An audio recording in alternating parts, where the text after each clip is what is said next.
Buonasera a tutti, scusate il minuto di silenzio, abbiamo avuto problemi con la sigla, almeno da parte mia non è si è stoppata, ma credo sia andata tutto quanto bene.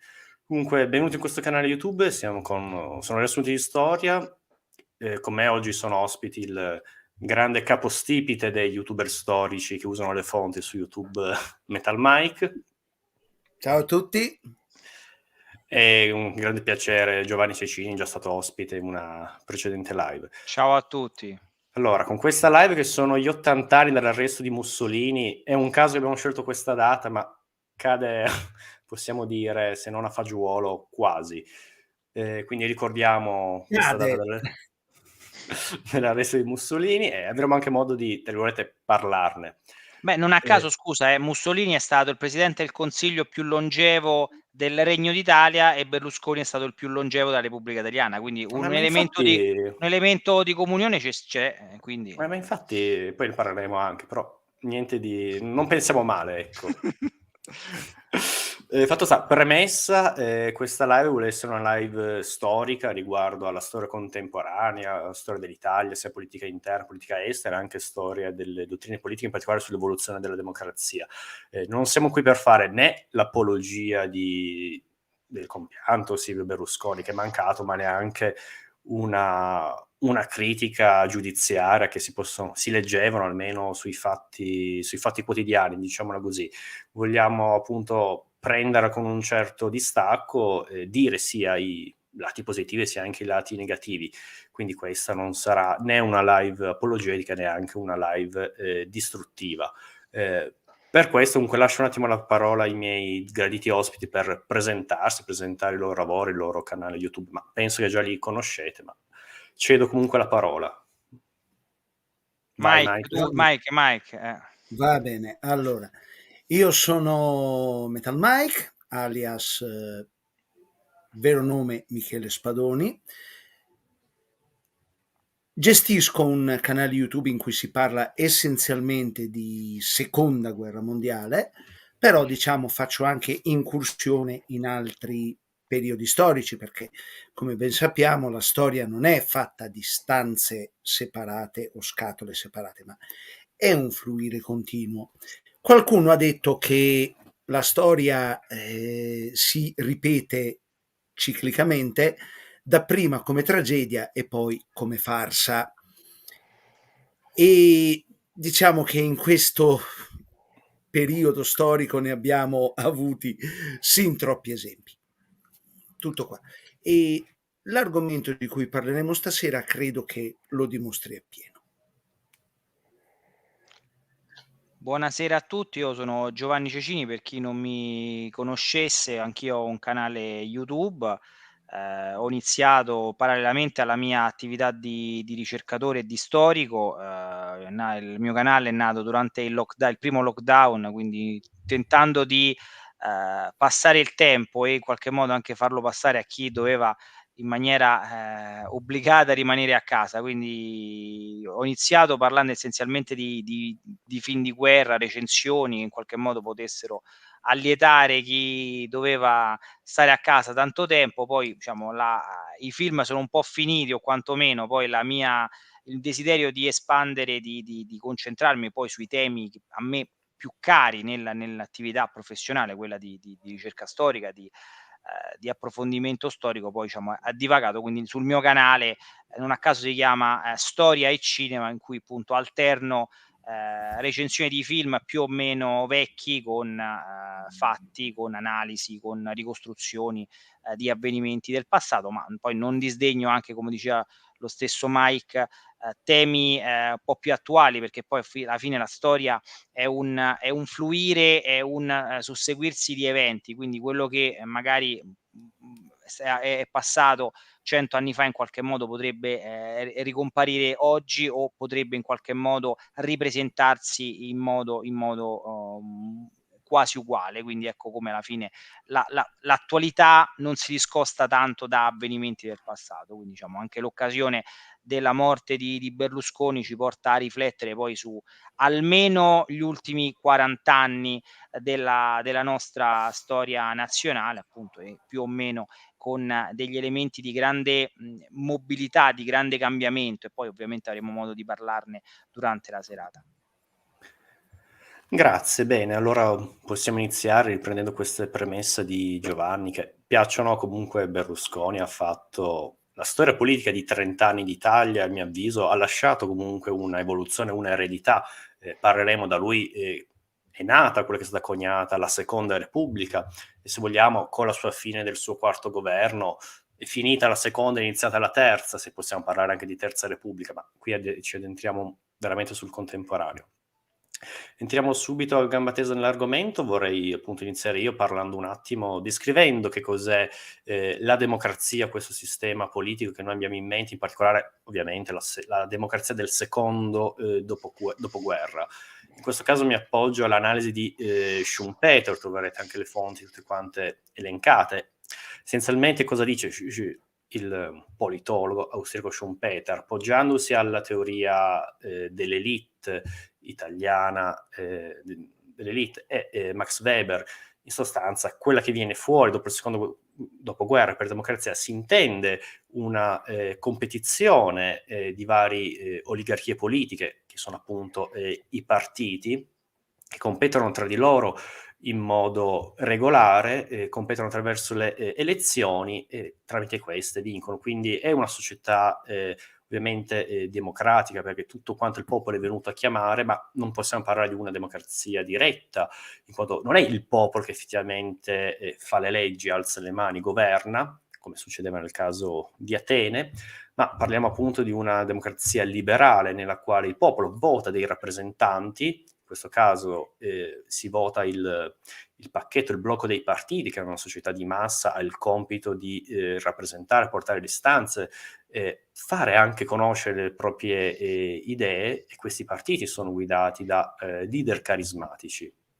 Non è una versione estremamente idillica, estremamente utopistica della democrazia, perché non è la democrazia che noi tutti quanti possiamo essere portati in prima istanza a pensare, però queste sono le regole democratiche che si sono date la società occidentale all'indomani della Seconda Guerra Mondiale.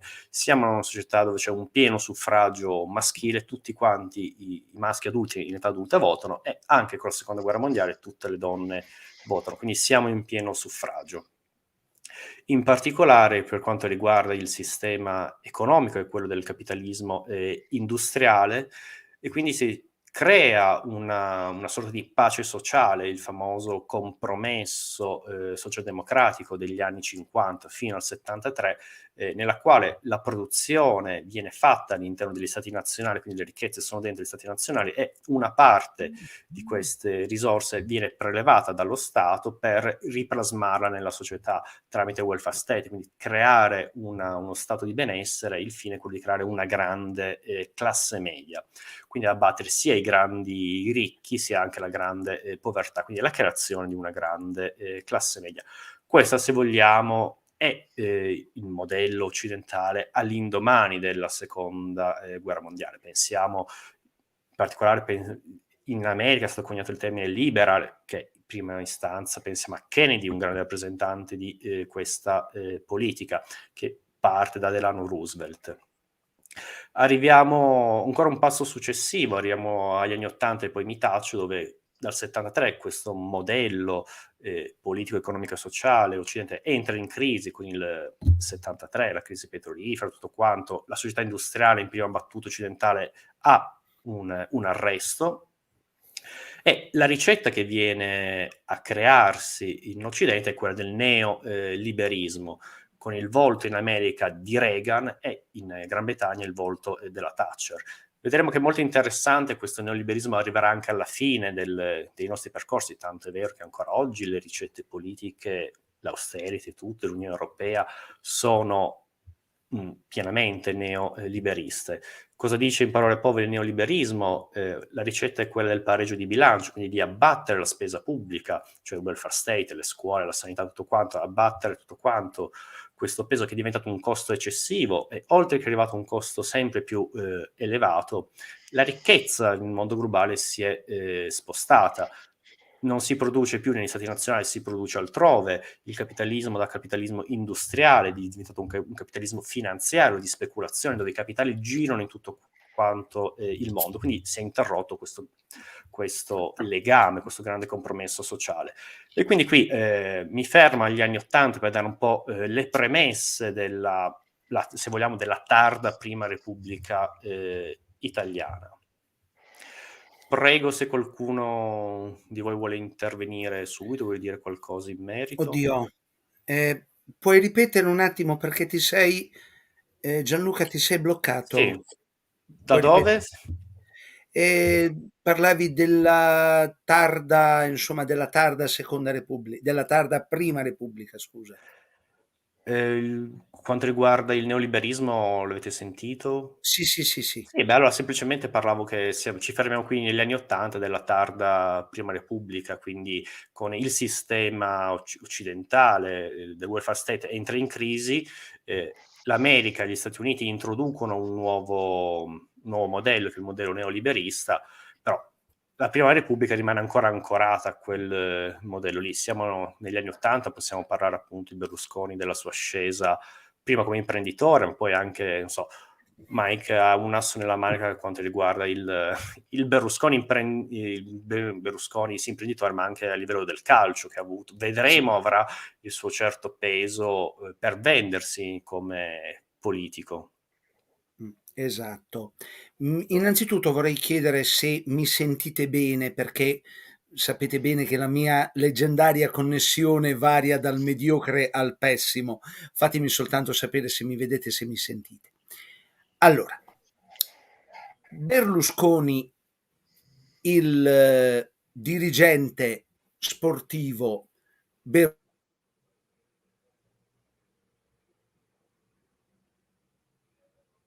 Si è bloccato? Abbiamo Fantastico. parlato troppo presto. Sono saltato. Allora. Sei tornato. Ecco, sono tornato. Allora, dicevo questo. Il dirigente sportivo Berlusconi, l'acquisizione della seconda squadra di Milano, è più forte di me, scusatemi, l'acquisizione del Milan, l'uso del Milan come strumento di pressione economica, sociale, politica, mediatica. Diciamo, Berlusconi è stato quello che qua in Italia ha fatto il cosiddetto passo in avanti. Calcio, soprattutto il calcio qua in Italia, il calcio e il potere sono sempre stati molto strettamente legati. Basti vedere la famiglia Moratti con l'Inter, Moratti padre. Basti vedere una certa squadra torinese e la sua proprietà, che hanno sempre sfruttato il calcio per il loro sistema di potere, però era un sistema di potere, diciamo, che rimaneva sotto traccia. Per dire il famoso discorso il famoso discorso panem et circenses, riportato nei moderni stadi di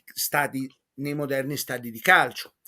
Berlusconi ha fatto, come dire, un passo in avanti, è diventato presidente del Milan, salvando dal fallimento e dalla radiazione una squadra decotta dalla pessima gestione dei vari Farina, Buticchi, eccetera, e come dire, riesce a salvare il Milan. Come lo salva? A quanto pare passando i debiti dell'associazione calcistica Milan alla Standa, che difatti fallirà di lì a poco. Berlusconi ha iniziato pompando immediatamente un sacco di soldi nel calcio e ha, come dire, iniziato il fenomeno di drogare il mercato, il calciomercato, pompandoci dentro un sacco di soldi. Cioè, ora come ora, per i più giovani che ci guardano, L'esempio più a portata di mano è quello degli sceicchi del Newcastle, degli sceicchi del Manchester City, del Paris Saint-Germain, di Florentino Perez del Real Madrid, dei Galacticos. Berlusconi è stato quello che ha dato il via a questo fenomeno. Se prima già si spendeva tanto per il calcio, i proprietari delle squadre spendevano tanto per il calcio e per i calciatori, Berlusconi ha iniziato veramente a spendere e spandere senza freni e senza controlli per, tra virgolette, cancellare e azzittire gli avversari. Berlusconi, dirigente sportivo, era un pochino come l'Hitler stratega, mi si perdoni. No, aspetta, calma, calma, calma, calma. Hitler, come forse chi segue il mio canale già sa, io lo considero militarmente un dilettante di talento che seppe all'inizio scegliersi dei buoni collaboratori e che ebbe anche qualche discreta botta di culo, se mi si passa il termine. Che cosa ha fatto Berlusconi quando ha comprato il Milan? Ha avuto innanzitutto qualche discreta botta di fortuna, ha saputo scegliersi bene i collaboratori e ha saputo, come dire, e ha avuto qualche buona intuizione. Mi costa dirlo, ma diciamo Sacchi è oggettivamente frutto della farina, cioè Sacchi è farina del sacco di Berlusconi, per dire. Capello anche, altra geniale intuizione. Lentini, Pirlo, gli olandesi, cioè non devo stare certo io che sono interista a dire che cosa fu il cosiddetto Milan degli invincibili.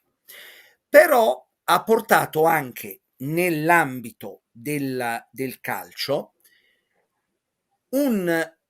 insomma, una spesa fuori controllo. Se ora come ora le società calcistiche sono soffocate dai debiti, non riescono a pagare gli stipendi perché i calciatori, i procuratori, gli agenti, i dirigenti sportivi ci mangiano sopra e ci mangiano tanto.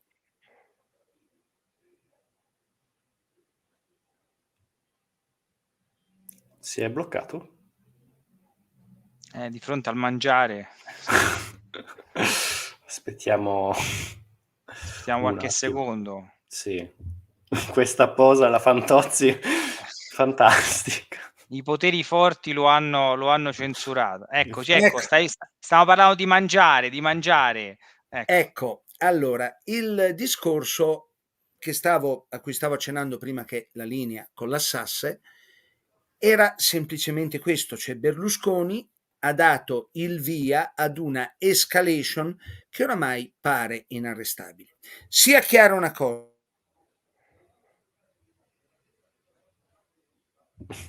Mannaggia. Quasi quasi mi tolgo un attimo dalla telecamera, così magari va meglio. Ecco qua.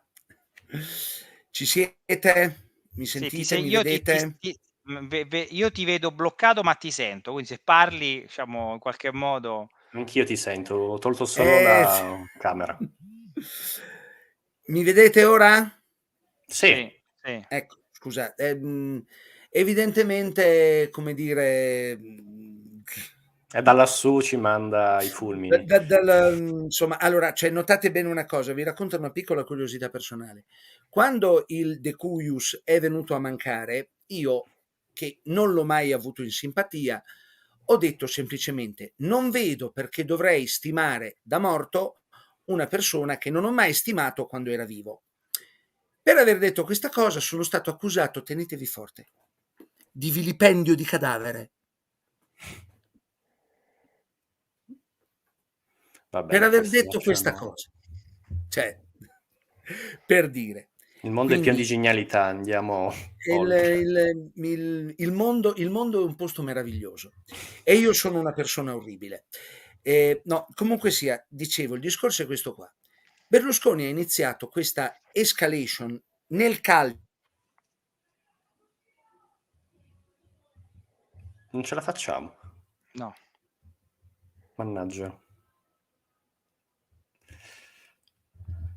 Che faccio? Parlo io intanto? Sì, casomai sì, Sì. perché Allora Mike, io mi inserisco io, almeno cerchiamo di recuperare un po' oppure prendo qualche anatema così da liberarti.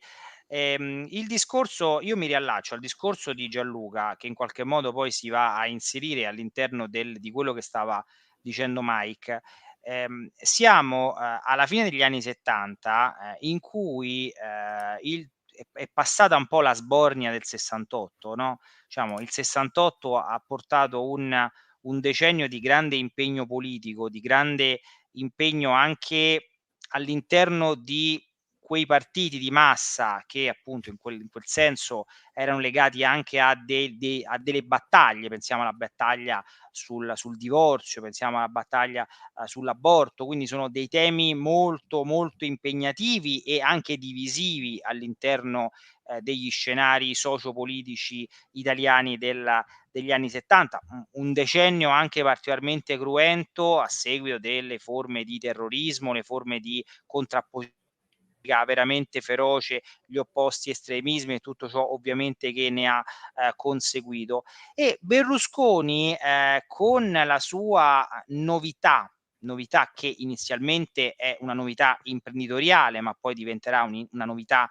comunicativa e poi dopo piano piano fino ad arrivare al 94 con una novità politica, ma non la scinderei, diciamo, è un percorso che non ha una sua inevitabilità, non è che il Berlusconi di Tele Milano inevitabilmente doveva costruire Forza Italia, però diciamo che in qualche modo c'è un percorso, un qualcosa che si va a stratificare all'interno di questa sua attività che si costruisce giorno dopo giorno e la sua grande intuizione, questo è obiettivamente non gli si può non riconoscere, nel senso anch'io non sono stato un estimatore di Berlusconi in vita e di conseguenza, come direbbe anche Mike, cioè non posso in questo senso avere stima di una persona di cui non avevo stima da vivo, però indubbiamente non si può negare che ha intercettato un desiderio anche di benessere o di ricerca del benessere. Io che sono nato nel 79, quindi sono cresciuto da bambino e poi da ragazzo negli anni 80, negli anni 90, in cui sostanzialmente la TV commerciale e in quegli anni la TV commerciale era Berlusconi, perché poi ha costruito all'interno di un impero che si è andato costruendo a partire appunto da Telemilano, poi di una Canale 5, poi Italia 1 e Rete 4 come elemento anche di contrapposizione rispetto alla TV di Stato. Quindi questo è la grande intuizione che ha avuto e che in qualche modo si riaggancia al discorso che facevi tu, il discorso che negli anni '80 c'è un cambio di passo, ideologico, un disimpegno anche culturale, non si ha più quell'interesse appunto di strascico rispetto ai valori del '68, diciamo genericamente dicendo, cioè sto banalizzando ovviamente il '68 è molto più composito, però in qualche modo questo decennio degli anni '70 in cui si sono metabolizzati e si sono anche create le disillusioni di quei fermenti, ebbene gli anni '80 identificati con la Milano da bere, no, che poi rappresenta molto in maniera plastica quel decennio con la rappresentazione della pubblicità invasiva, del commercio, della necessità di spendere e in qualche modo la spesa e in questo senso poi va un po' a braccetto anche con la spesa pubblica, no, perché paradossalmente quello che dicevi tu, se negli Stati Uniti o in Gran Bretagna abbiamo dei sistemi di governo di stampo conservatore, come quello appunto di Reagan o la Thatcher, che in qualche modo cercano di ingabbiare la spesa pubblica, la spesa del welfare sostanzialmente. In Italia abbiamo un atteggiamento diverso, un atteggiamento in cui vi è la necessità anche di andare a intercettare un elettorato che in qualche modo deve essere blandito, deve essere in qualche modo incoraggiato rispetto a un tipo di anche clientele non necessariamente negative del termine. Poi ovviamente sappiamo che le clientele politiche poi porteranno un decennio giorni dopo a Tangentopoli, quindi in qualche modo è anche qui uno scivolamento verso un sistema di punto d'incontro tra interessi del cittadino, dell'elettore e interessi di colui che viene eletto nella politica, che in qualche modo poi viene viziato e viene anche corrotto nella sua essenza. E dicevo, in questo percorso, in questo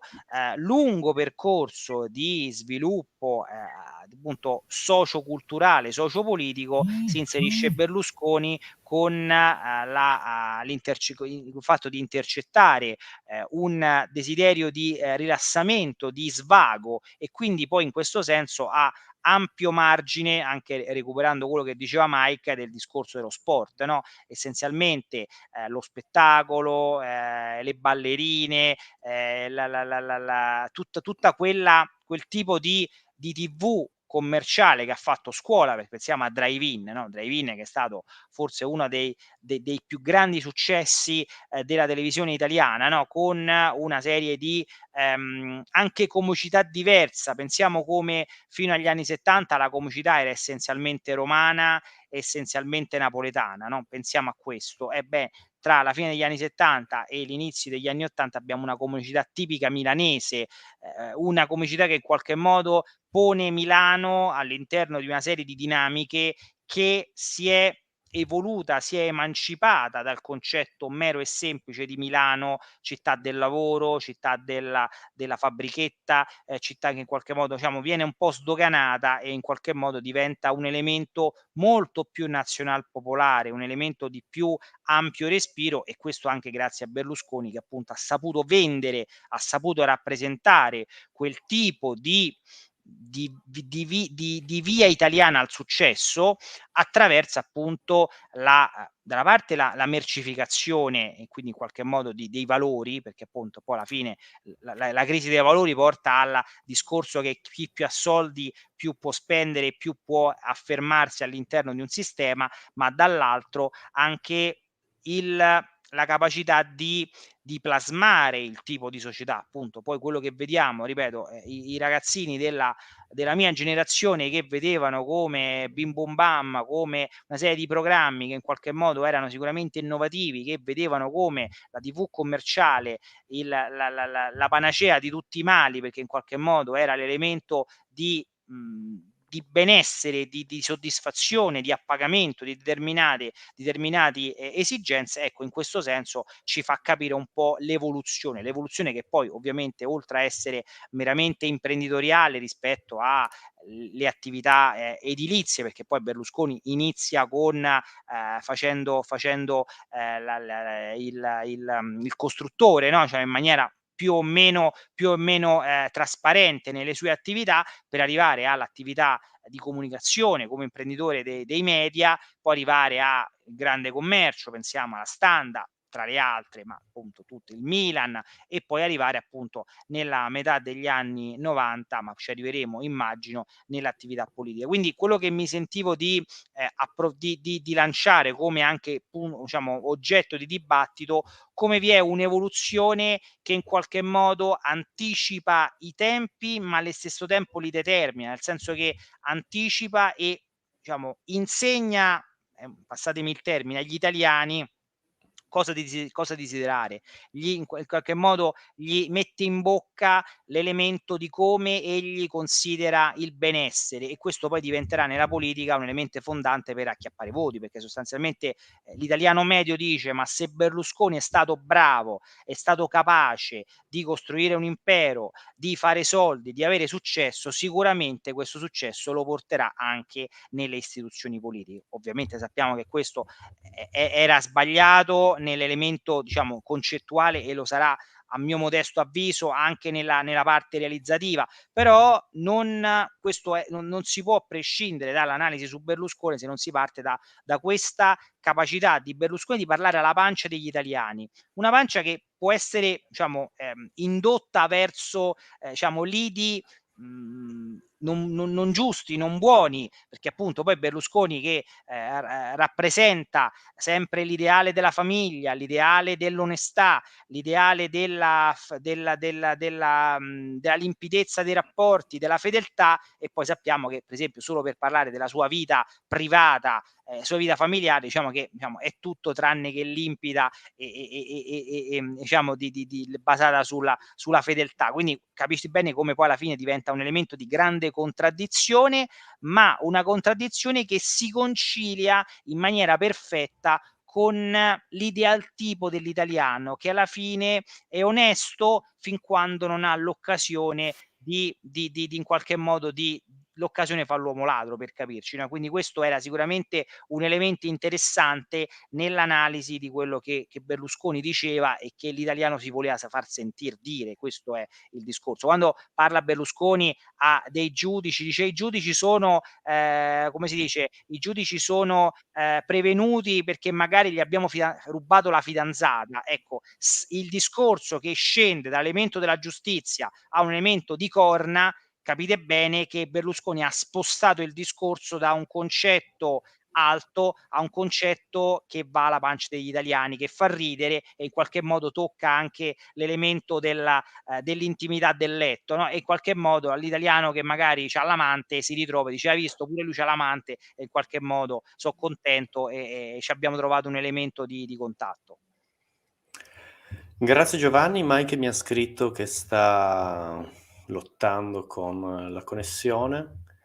Adesso giusto chiudere questa parentesi del calcio con una riflessione che ho seguito i funerali di Berlusconi che erano trasmessi da Rai 1 e c'era Meli. Mi ha molto colpito la sua riflessione che ha notato che nella Piazza del Duomo c'erano più bandiere del Milan che di Forza Italia, nonostante al momento del funerale fosse il premier di Forza Italia e non più il presidente del Milan, quindi per quanto è incastonato il ricordo, questo legame tra una forza politica, una forza calcistica e Berlusconi. Adesso vorrei un attimo approfittare appunto delle tue parole per entrare un attimo nel discorso. Abbiamo visto le grandi doti di Berlusconi, possiamo ovviamente descriverlo come un leader carismatico, è indiscusso le sue grandi doti. Per leader carismatico intendiamo, come lo intende Max Weber, quindi delle forme pure di potere. Il leader carismatico è una forma estremamente personale, è una forma di potere che si basa su una persona, è una forma di potere che esce fuori nelle circostanze di emergenza, di un grande bisogno. Non è un caso, siamo con Tangentopoli, un'intera classe politica viene decapitata, illuso, grande uso che ha fatto, diciamo, possiamo definire della propaganda, cioè che anche lì veramente assurda, nel 94 l'arrivo dei comunisti, quando di fatto nel 91 l'Unione Sovietica si era sciolta, quindi fantapolitica, non potrei definire in altri modi, però il saper creare un nemico esterno, saper creare l'esigenza e poi le sue grandi doti, il fatto questo sapere un altro discorso, parleremo di un Berlusconi come populista, però per quanto riguarda appunto le sue doti carismatiche, il potere carismatico si basa sulla fiducia, saper parlare alle persone, saper creare un rapporto appunto personale. Berlusconi non è più il grande leader di partito, come freddo, distaccato, delle correnti, ma è lui che effettivamente è uno degli italiani che entra, è un uomo di successo, un uomo che si è fatto anche popolare appunto grazie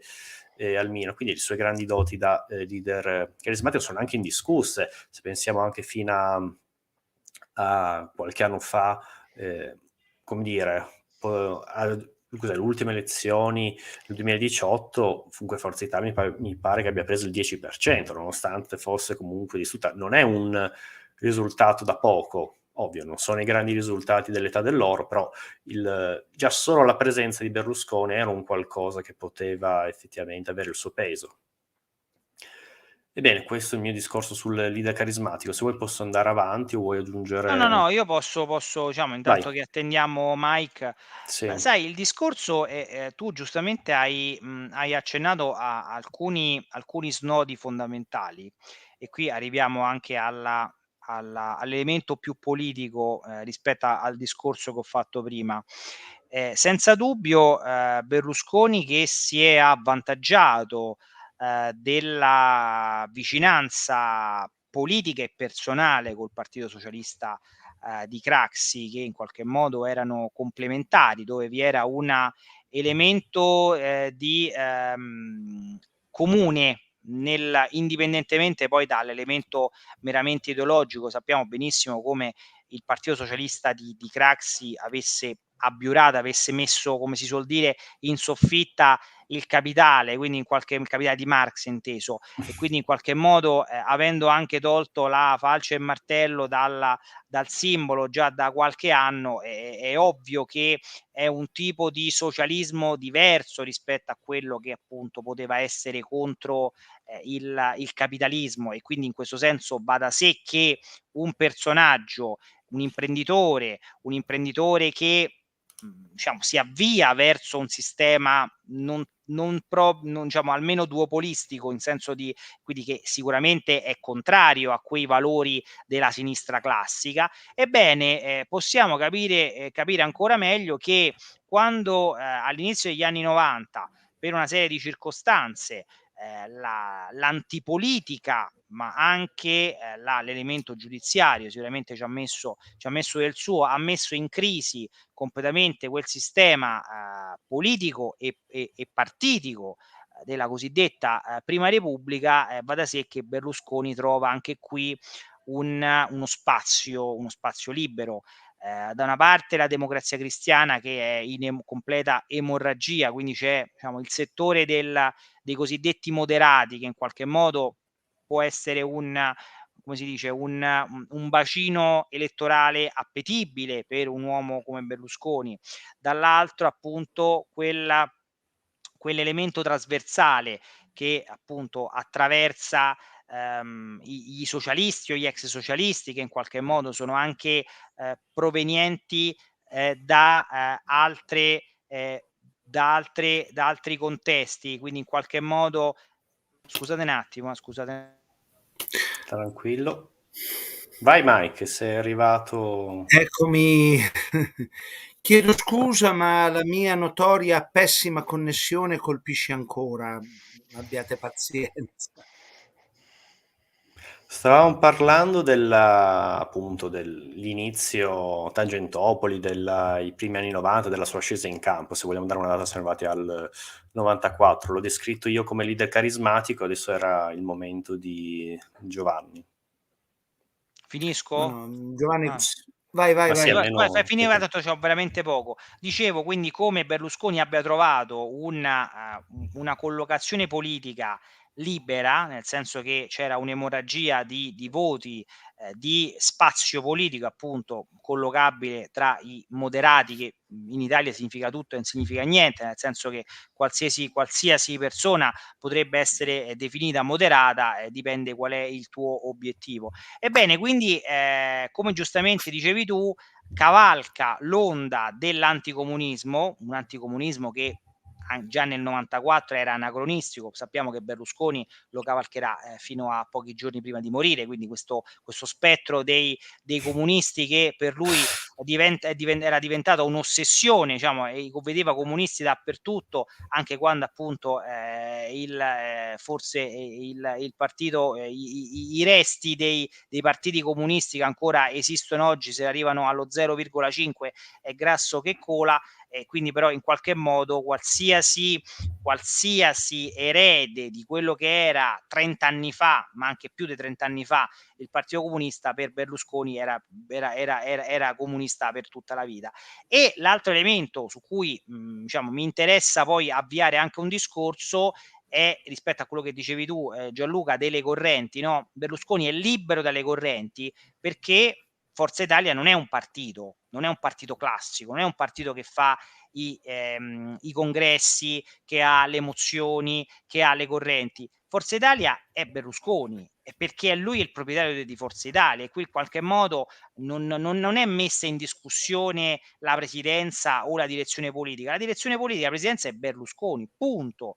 Ci sono gli altri che in qualche modo si devono adeguare e salgono o scendono da questo carro in base alle circostanze, quindi sale Fini, sale Bossi, poi Bossi scende, poi Bossi risale, poi sale Casini, poi riscende Bossi, poi riscende Fini, quindi è tutto un susseguirsi di elementi che in qualche modo diciamo, pongono Berlusconi al centro della scena politica della Seconda Repubblica. Non fosse altro perché, a parte l'ultime elezioni in cui era impossibile che Berlusconi potesse ambire a essere il Presidente del Consiglio, però dal 94 fino al 2018 Berlusconi si è sempre candidato e molte volte ha vinto pure, mentre dall'altra parte ogni giro, a parte Prodi che si è candidato 2 volte e 2 volte ha vinto, ma dall'altra parte c'è sempre stato un competitore diverso e quindi in qualche modo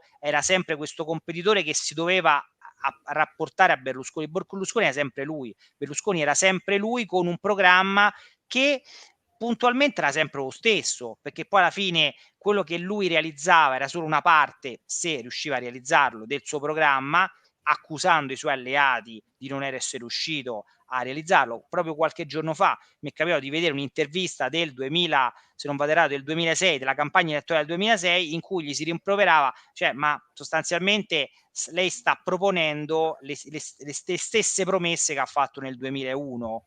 Perché non l'avete mantenute? Cioè, quello che potevamo fare l'abbiamo fatto, è colpa degli italiani che non hanno dato il 51% a Forza Italia. Avendo dato una parte alla Lega, una parte a Alleanza Nazionale, io devo fare un governo di coalizione o al CCD, o come si chiamava all'epoca, Casini e compagni, in cui in qualche modo devo barattare, devo trovare un compromesso e quindi qualcosa inevitabilmente rimane fuori. Quindi ecco come Berlusconi ha la capacità di imporsi e di imporsi anche nonostante le sue manchevolezze, che presenta sempre come peccati veniali, come vabbè, ma c'ho l'amante, vabbè, ma chi è che non vorrebbe l'amante? Sì, ho evaso le tasse, ma in fin dei conti chi non vorrebbe evadere le tasse? Quindi è questo elemento di emulazione dove tutti quanti ovviamente i suoi elettori si trovano rappresentati, perché in fondo rappresenta il bello e il cattivo degli italiani, e in fin dei conti agli italiani fa piacere. Agli italiani fa piacere vedere qualcuno che è il punto di riferimento, non necessariamente nel bene o nel male, in maniera neutra, e quindi in qualche modo rappresenta gli italiani, parla la pancia degli italiani e gli italiani lo votano. Concordo Grazie. pienamente. Se vuoi aggiungere qualcosa, Mike, sei liberissimo. No, concordo. Allora, innanzitutto chiedo scusa, come dire, per i problemi di connessione, ma ripeto, non è colpa mia. Concordo pienamente con l'analisi di Giovanni. Berlusconi ha saputo sfruttare magnificamente,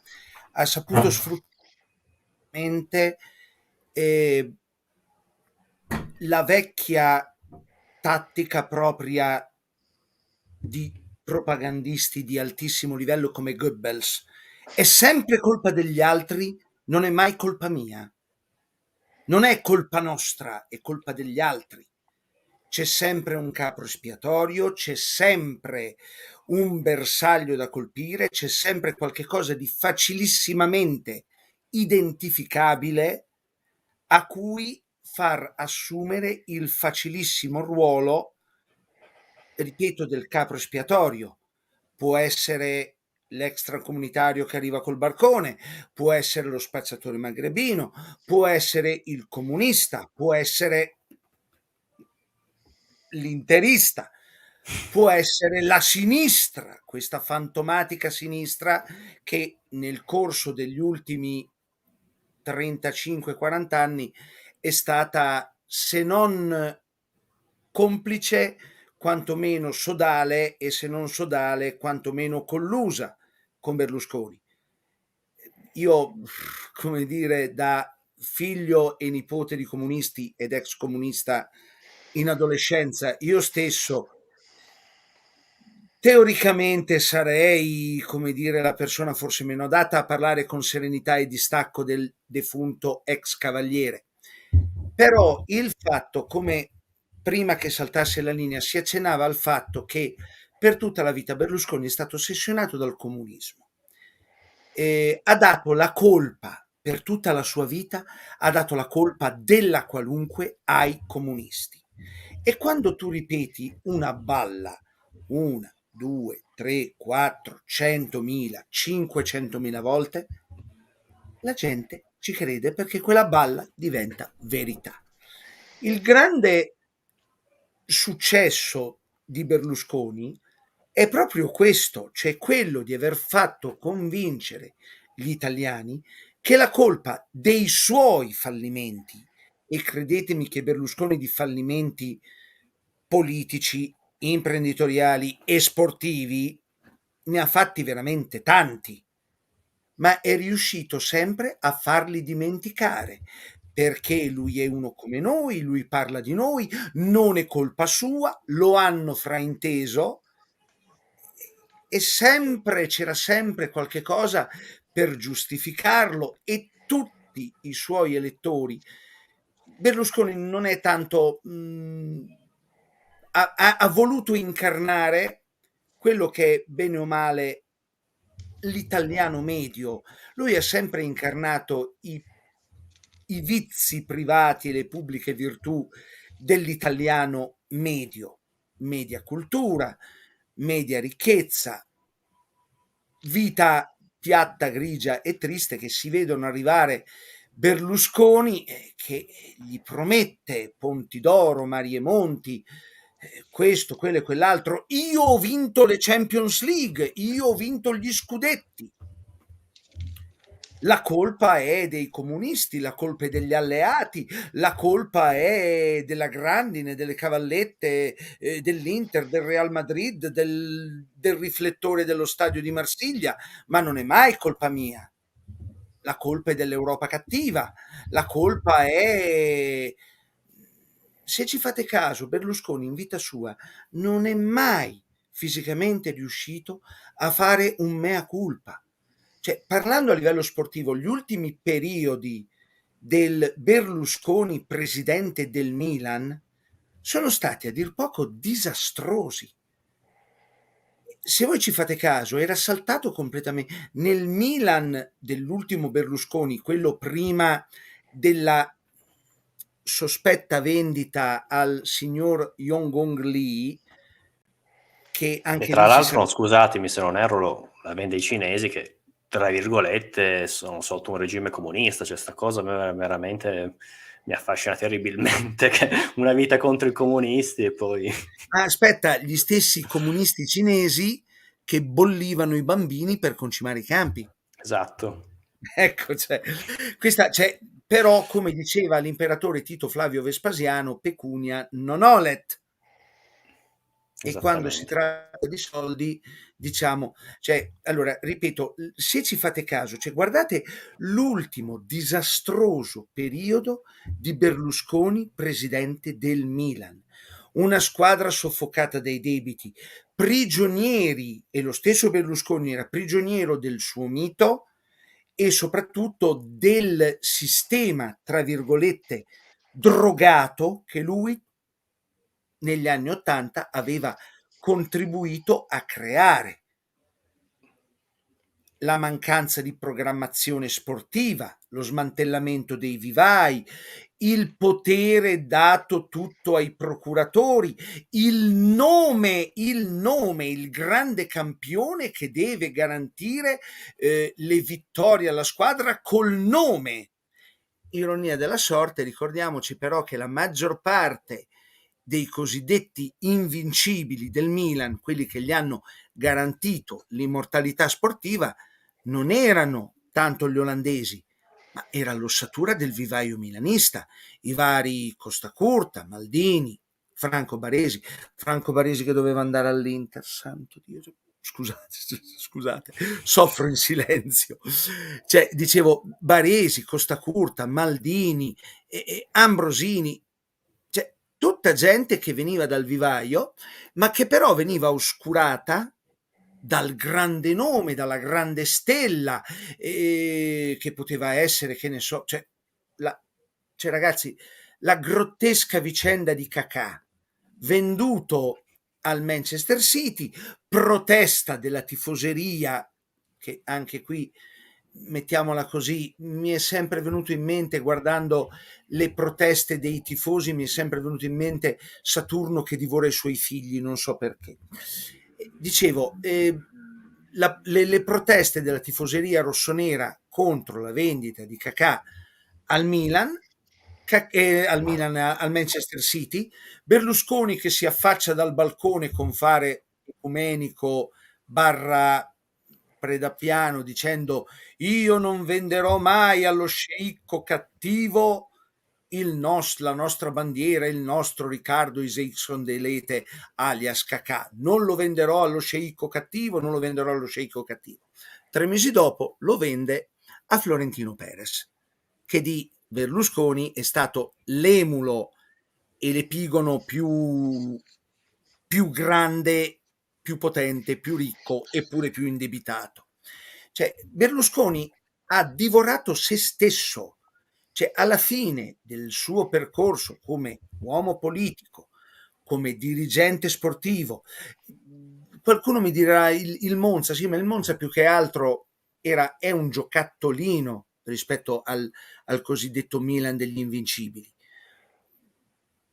Aveva avuto la fortuna di trovare gli uomini giusti, la botta di fortuna di trovare il periodo in cui poteva, come dire, rinnovare a suo modo il calcio, e a suo modo il calcio Berlusconi lo ha rinnovato, secondo me male, ma queste sono opinioni personali. E però quando è mancata la programmazione, quando è finito il colpo di fortuna, quando gli uomini fidati, Galliani, Braida, Stramaccioni, eccetera, no, Stramaccioni, Ramaccioni, scusate, hanno cominciato a perdere colpi e anche, come dire, a rimanere prigionieri del meccanismo dei procuratori, degli stipendi, degli ingaggi, eccetera, il Milan di Berlusconi rischiava di divorarsi Mediaset, tant'è che i figli convinsero Silvio finalmente a cedere il Milan, che poi sulla cessione del Milan a Yongong ci sarebbe tanto da dire, ma sorvoliamo adesso, non è un usciamo un po' discorso sul troppo. quale è meglio sorvolare, perché si entrerebbe nel campo dei si dice, del pare, del sembra, e sapete bene che con tutti i miei difetti io sono uno che, se dico certe cose, lo dico perché voglio avere la pezza d'appoggio sotto, e in questo caso sono solo supposizioni, le pasoliniane supposizioni. Io posso immaginare e penso di essere nel giusto, ma non avendo prove non possiamo dire altro. Purtroppo, ripeto, Berlusconi nel corso della sua vita ha avuto un lento, inesorabile decadimento nella prigionia del proprio mito e del proprio personaggio. Ed è stata una parabola triste, Ma adesso ci arriviamo, Mike, aspetta, non malinconica siamo ancora arrivati alla fine, abbiamo e ancora dei passaggi. umanamente desolante, perché un uomo che ha passato tutta la sua vita veramente a pensare che, come dire, i soldi... Basta. Andata. Va bene, allora con questa... Mike è già arrivato alla fine, siamo già arrivati nel 2023. Tessendo un attimo le fila, abbiamo proprio decaduto. Lo recuperiamo dopo.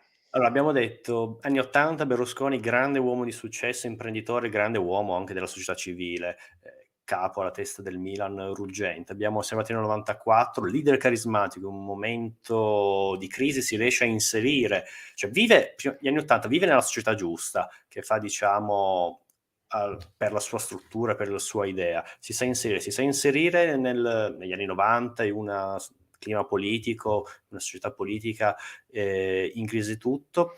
Abbiamo descritto come leader carismatico, dalle parole sia di Mike sia anche di Giovanni, a mio avviso possiamo descrivere Berlusconi come populista. Ma cosa vuol dire populista non è un insulto. Ovviamente il populismo è un processo molto complesso, è stato molto studiato, sono state date diverse definizioni. Come populista contemporaneo ci sono, penso, gli studi di Urbinati, Io il popolo, che sostanzialmente, per dare una definizione quanto mai generale e chiara, il populismo è la società civile che entra nella politica, decide di entrare nella politica perché la politica è vista come corrotta e solo appunto questo innesto di società civile può il popolo con le sue virtù poter far risorgere le sorti ormai di questa politica che ormai è corrotta per definizione. Tuttavia, a differenza diciamo del mito che vuole vedere il popolo che entra nella società civile, chi sono questi rappresentanti di questo popolo? Molto spesso sono uomini della società civile, ma di grande successo, sono uomini che si sono fatti le fortune, che sono famosi. Berlusconi è un caso da manuale, ma pensiamo anche allo stesso Trump, è un esempio di questo populismo. E come anche descritto prima Giovanni, anche la politica, ovviamente sia come leader carismatico, sia come populista, Berlusconi non è stato il primo nella storia d'Italia, ma è stato, se vogliamo, quello che è arrivato più in fondo di tutti. Possiamo brevemente la storia dell'Italia populista, pensiamo agli anni 40, il partito qualunquista, possiamo parlare negli anni 70 da Achille Lauro, il sindaco di Napoli, ma arrivando anche agli anni 90 e quindi alla crisi della Prima Repubblica, pensiamo allo stesso Umberto Bossi con la Lega, classico uomo civile che immaginiamo appunto tutti i politici della Prima Repubblica in giacca e cravatta, istituzionali, Bossi con la canottiera che fa il dito medio, che dice parolacce, cioè veramente, come dire, la società civile che entra appunto in politica. Berlusconi anche, però se vogliamo con una sorta di, aspetta faccio entrare Mike, una sorta di stile in più, ecco, non quella irruenza, ma portando nella politica le barzellette, le battute. Pensiamo cos'era all'ONU che fa le corna durante la foto, o durante cos'era un convegno sempre dell'ONU, c'era il presidente degli Stati Uniti Barack Obama, urla, cioè le scenate da Berlusconi tutte quante noi sappiamo, però sono tutti esempi, sintomi che ci fanno vedere appunto Berlusconi come l'uomo comune, e anche le sue politiche di fatto miravano a questo, il discorso che ha fatto prima Giovanni, quindi possiamo descrivere Berlusconi come un elemento del populismo italiano. Inoltre vorrei fare questa piccola parentesi che un po' anche si va a interferire con come ho voluto aprire questa live ricordando l'80° anniversario dell'arresto di Mussolini. In particolare Urbinati descrive il populismo come un fascismo potenziale, e qui attenzione, un populismo, un leader che riceve tanti voti, riceve un consenso quasi plebiscitario da parte del popolo, si sente autorizzato a poter cambiare le regole, quindi si parla di Costituzione, e questo molte volte si è visto nella politica di Berlusconi. In base al suo grande consenso poteva di fatto cambiare quelle regole che sono di fatto per definizione come Costituzione non possono essere modificate da una sola persona. Tutto questo appunto ci fa, se noi vediamo anche il populismo come una sorta anche di fascismo potenziale, possiamo intravedere anche questo. Ovviamente non sto dando di Berlusconi del fascista, però per dare un'ottica un po' più generale cosa potrebbe essere il populismo, e in particolare se noi vediamo anche il Berlusconi del 94 che è riuscito a portare nel suo, come dire, nel suo carroccio, nel suo carro dei vincitori, da una parte la Lega Nord, che è la Lega degli anni 90 di Bossi, che di fatto è la Lega separatista, che vuole di fatto la secessione, il Nord Padano si vuole scindere dallo Stato nazionale, e dall'altra parte abbiamo Alleanza Nazionale, che non è nient'altro che il movimento sociale italiano, quindi quelli veramente nazionalisti possiamo definire in questo modo. Quindi questa grande magia del leader carismatico Berlusconi, che riesce a tenere questi corpi insieme, e se vogliamo anche da lì c'è anche un bel libro che adesso non è più uscito in stampa, La cultura delle destre, che parla di Turi, se non mi ricordo male, l'ho messo in descrizione, e parla che dai governi Berlusconi questo tentativo di creare delle culture delle destre, delle culture, delle narrative anche alternative. Mi ricordo sono gli anni del governo di Berlusconi con Alleanza di Fini, l'idea persino di poter ricordare tra i caduti della Resistenza i repubblichini della Repubblica di Salò, che bisogna ricordarla per quello che è stata una guerra civile, giusto ricordarla per questo, dobbiamo che l'Italia ancora oggi si parla appunto l'Italia contro i tedeschi nazisti, ma in realtà c'erano anche italiani, dobbiamo ricordarla a mio avviso per quella che era. È stato un momento della nostra storia, una guerra civile, va ricordata per questo, ma appunto da una parte sono le forze di liberazione che erano composite, non erano soltanto comuniste, c'erano monarchici, c'erano cattolici, c'erano repubblicani, socialisti, c'era tutto quello che vogliamo, c'era di fatto la Prima Repubblica, ma non si può accostare anche i repubblichini che stavano di fatto dall'altra parte. Tutto questo per dire c'è stato anche un tentativo nei governi di Berlusconi di riscrivere una certa narrazione anche delle destre. Se vogliamo, quello che noi oggi vediamo di fatto, il partito Fratelli d'Italia di Meloni è figlio dell'Alleanza Nazionale, cioè di quel tentativo di darsi un'altra faccia di Alleanza Nazionale, cioè dell'ex Movimento Sociale Italiano, che a mio avviso ha fatto anche dei passi in avanti, per carità, sono piccole cose, però la politica è fatta di simboli e tutto. Pensiamo all'inizio del governo La Russa che ha baciato e ha ringraziato, non mi ricordo, scusatemi il nome, della senatrice. Segre. Grazie, Zegre. Sono piccole cose, però, come dire, da un elemento di questo tipo che porta avanti quella politica sono segni comunque di avvicinamento e anche di una sorta di scomunica, ma mai detta apertamente, di quell'eredità determinata del fascismo. Se non mi ricordo male, qualche anno fa la Russia è andato persino a Gerusalemme, al Muro del Pianto. Per carità, sono cose di rito e tutto, sono simboli, ma a mio avviso descrivono anche il fatto di una determinata volontà di un partito di destra di prendere le distanze. A mio avviso tutto questo si è visto, è partito un po' con Berlusconi, con questa sua alleanza tra Forza Italia e Alleanza Nazionale. E nulla, ho finito di descrivere Berlusconi come populista. Io volevo fare un Prego. commento sul discorso del populismo, perché, il discorso sul populismo ci spiega molto, molto a livello trasversale, perché, nella elencazione che hai fatto tu, ti sei fermata a Berlusconi, ci sarebbe da dire Grillo, per esempio, Certo, no, certo, diciamo certo. per dire come ci sono è tutto populismo, ma sono populismi diversi, e questo lo si evince anche, nell'elemento, perché Grillo è un populismo distruttivo, rivoluzionario, potremmo dire, di sinistra, no, passatemi il termine, per semplificare, mentre, il populismo di Berlusconi è un populismo più conservatore, che tende a rafforzare una classe media, diciamo così, questa dei cosiddetti moderati, che poi in qualche modo acchiappare voti dappertutto, diciamo che acchiappa, dove riesce a trovare la sua collocazione, e si colloca in contrapposizione ai partiti tradizionali. Questo è simile a Grillo, ma si differenzia rispetto a Grillo perché critica ferocemente i cosiddetti,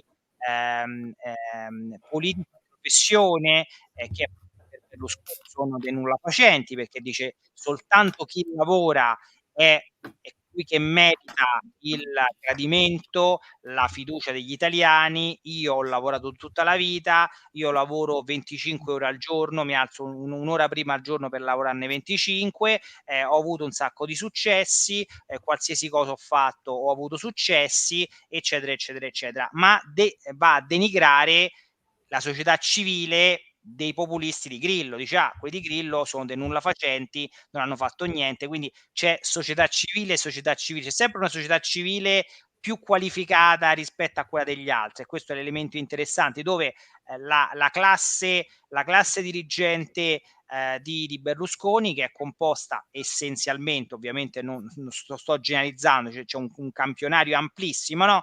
È sostanzialmente nasce dal suo entourage, no? L'entourage di Publitalia, Fininvest, Mediaset, che in qualche modo è il suo staff di riferimento, che in qualche modo è, perché visto e considerato il partito Forza Italia nasce in 4 mesi, in 5 mesi, diciamo, se ci troviamo di fronte ai primi mesi del 94, dopo il suo gradimento a Fini nelle elezioni a sindaco di Roma del novembre del 93, io me lo ricordo, ero poco più che bambino qui a Roma, c'era la prima competizione vera dove si andava a votare direttamente il sindaco di Roma tra Rutelli e Fini, e Berlusconi fece un endorsement nei confronti di Fini ed era un Berlusconi pre-politico, perché poi si sarebbe effettivamente candidato da lì a 2 mesi, però costruisce un partito e vince in pochi mesi andando a pescare l'organizzazione della sua impresa, e qui nasce poi tutto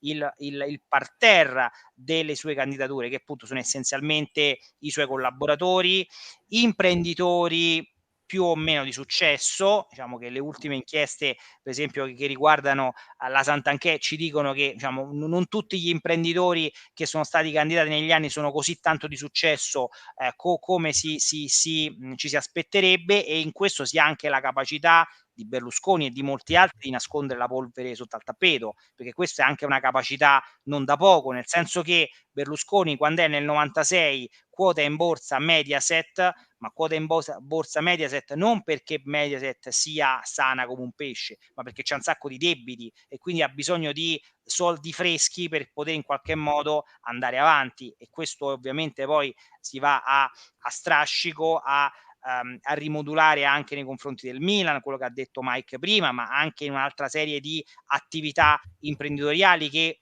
a un certo punto decadono perché non se ne sa più niente, nel senso che si parlava della Standa, ma potremmo parlare di Blockbuster, di tante altre realtà imprenditoriali che sono, diciamo, nella galassia del mondo di Berlusconi, che sono state dipinte negli anni come dei grandissimi successi, quando in realtà poi si basavano su degli artifizi contabili, su delle manovre non sempre così cristalline come si voleva far credere. E dall'altra parte, proprio cavalcando l'onda di questa apparenza, di questa esasperazione del successo, perché poi alla fine sembrava che tutto quello che facesse bene, una sorta di Remmita, quello che toccava diventava oro, arriviamo al discorso del populismo più radicale, nel senso che poi, come giustamente abbiamo detto, il populismo è la democrazia esasperata, perché non è una democrazia, diciamo, che ha delle regole, è una democrazia che la interpretiamo come ci pare, nel senso che Berlusconi ha avuto negli anni una serie di problemi che possono essere economici, legali, interpersonali, eccetera, e Berlusconi ogni volta si presentava ai microfoni dicendo: ma io ho ricevuto il mandato degli elettori, di conseguenza io devo rispondere solo agli elettori, non devo rispondere ai giudici. Se gli italiani mi hanno votato, accettano per quello che sono un marito infedele, che sono forse non sempre sincero, non sempre trasparente nelle attività che svolgo, però poi alla fine quello che prometto grosso modo lo mantengo, e quindi questo è quello che conta. Quindi ecco come la politica viene sganciata da qualsiasi regola precostituita, che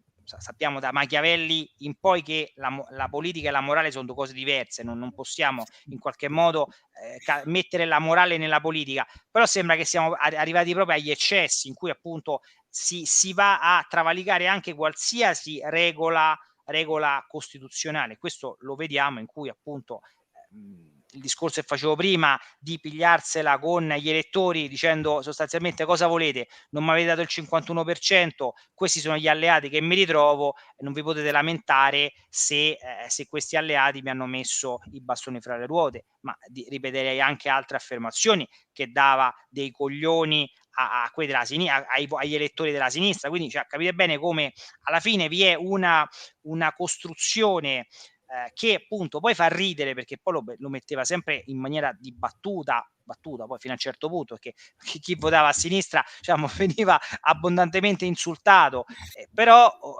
è ovvio che il tipo di approccio così familiare, così da bar, perché poi alla fine diventava una chiacchiera da bar, appunto, se uno pensa ai grandi politici del passato, pensiamo a in due collocazioni diverse, mettiamo, che ne so, un Almirante e un Berlinguer, per dire, no? Diciamo, due estremamente diversi come provenienza politica, quindi senza voler dire è migliore quello di sinistra o di destra o viceversa, però due personaggi di quel tipo che avevano un loro stile, una loro classe nel tipo di approccio, nel tipo di presentarsi e nel tipo di poi fare un resoconto, un bilancio dei successi e degli insuccessi. Bene, siamo veramente sulla spettacolarizzazione pura e semplice della politica, dove tutto è spettacolo, e poi ci si spiega appunto che nelle fila di Berlusconi abbiamo avvocati, abbiamo ballerine, abbiamo presentatori, attori,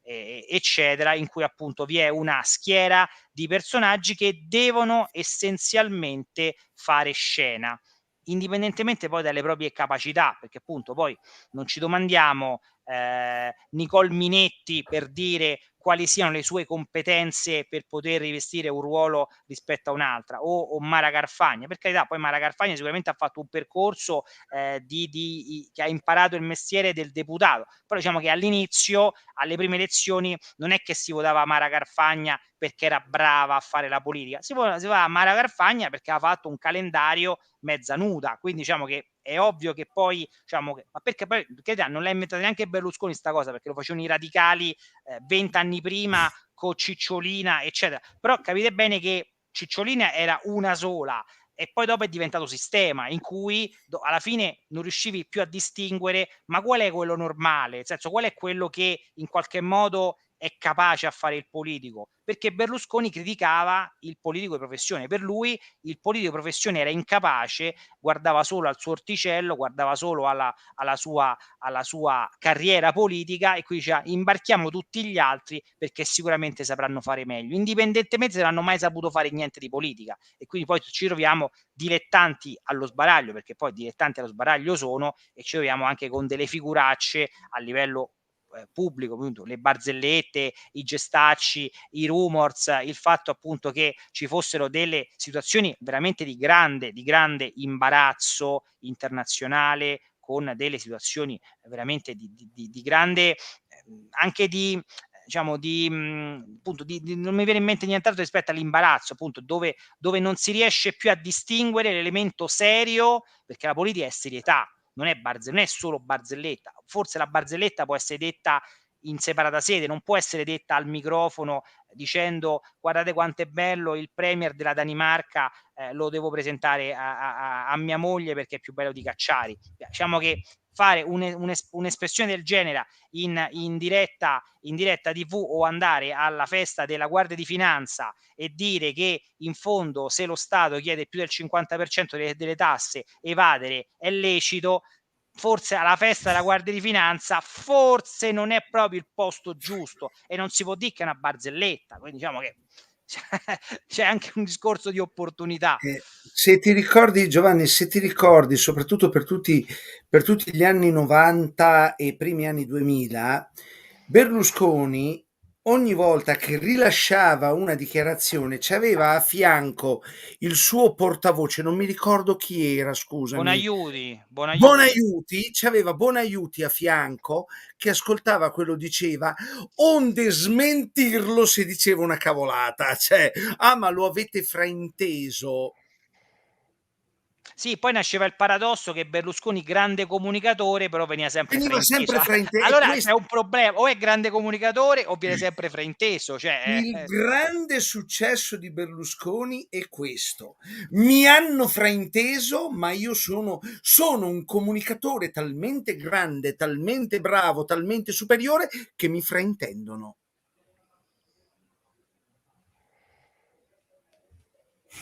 Ah, e e lì capisci, e insomma, come cercavo di spiegare prima che mi cascasse la linea, accidenti a me e alla via dove sto, che non posso mettere la fibra perché la fibra qua non arriva.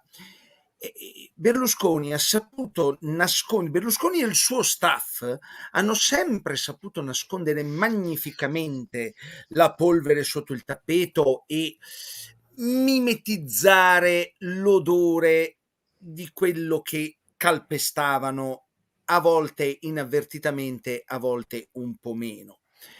Perché, come dire, questa, come diceva giustamente Giovanni, quest'aura di successo a tutti i costi che circondava Berlusconi, il Berlusconi grande imprenditore, ne siamo sicuri? Il Berlusconi grande leader carismatico. Carismatico sicuramente, ma grande leader qualche dubbio ce l'avrei. Berlusconi grande uomo, grandi ideali, grandi valori. Gratti un pochino la vernice del mito e trovi soltanto cenere e sabbia, se vogliamo. Io non voglio infierire su discorsi, come dire, che valgono veramente, non valgono neanche i bit su cui vengono trasmessi. Però oggettivamente siamo sinceri. Un uomo come Berlusconi non era il male d'Italia, era più che altro un sintomo del male che affligge l'Italia. Pressapochismo, apparenza, incapacità di programmazione, mancanza di autocritica, mancanza di senso di responsabilità, e questa affannosa, ossessionante ricerca dell'uomo forte, del leader che ti toglie la fatica di quella cosa che si chiama pensare. Il famoso discorso del "che pensi mi", non ci penso io, voi non avete bisogno di pensare perché penso io per tutti. E i risultati si sono visti, che poi dopo siamo scesi nel grottesco con certi eventi che conosciamo fin troppo bene, da Ruby in giù, lasciamo stare, la terribile e umanissima lettera che scrisse Veronica Lario ai giornali, quella in cui si... Vabbè, ma se posso ste cose lasciamole ai giornali che non Sì, ecco, cioè, le lasciamole ai cose giornali, ma del questo è vero. gossip. No, comunque il discorso è anche questo qua, che cioè, si è visto il decadimento, cioè Berlusconi ha trascinato un paese nella sua decadenza, siamo sinceri. Non è stato lui il principale responsabile, e qui chiudo con una battuta molto cattiva. Ricordatevi sempre che le relazioni più lunghe, proficue e sentite di Berlusconi sono stati con uomini: Bertinotti, D'Alema e Renzi. Quindi Allora, eh, difficile continuare dopo questa battuta. Allora, se posso un attimo brevemente rispondere anche a Mike, rispondere una suggestione. La domanda è: Berlusconi ha fatto la decadenza d'Italia o l'Italia era già decadente e quindi ha generato Berlusconi? Un po' sempre lì chi è la colpa? È del demagogo che incita il popolo, o il demagogo è semplicemente un portavoce? Quindi se il popolo è degenerato, il demagogo non può che essere degenerato. È sempre lì chi è che è nato prima. Non c'è, a mio avviso, una soluzione, ma sta appunto, come dice Mike, nella complessità di tutte e due le cose. Poi volevo rispondere un attimo anche a Giovanni. Abbiamo visto prima appunto della degenerazione, che è possibile in Parlamento votare, far mandare in Parlamento anche gente che non ha competenze, che tanto farà il suo lavoro, ma perché essenzialmente si può fare tutto ciò. Questo ovviamente non è colpa di Berlusconi, non ha inventato niente di lui, ma già Max Weber, siamo nell'inizio degli anni del Novecento, quando di fatto entra la massa in politica, arrivano i grandi numeri, nella politica si perde appunto quella virtù che era del Parlamento, ovvero il parlamentismo. Prima nell'Ottocento, quando si votavano in 2 gatti in un paese, venivano votati i notabili, i signori che non erano legati al partito, arrivati al Parlamento potevano tra di loro parlare e fare una politica comune in base al bene e alle necessità. Arrivando i grandi partiti, arrivando alle masse, appunto entrano nei partiti, l'individualità dei deputati viene cancellata e di fatto quello che noi anche oggi vediamo, chi è che comanda? Alla fine comandano le segreterie di partito, i singoli parlamentari deputati non sono nient'altro che casse di risonanze della volontà dei partiti, quindi questo ci spiega perché possiamo, che ne so, un ad esempio come Cicciolina può entrare in Parlamento, ovviamente lì era una critica, era del partito radicale, però è possibile fare tutto ciò, perché a differenza di quello che pensiamo, le decisioni nel Parlamento sono date dalle varie segreterie, dai vari accordi.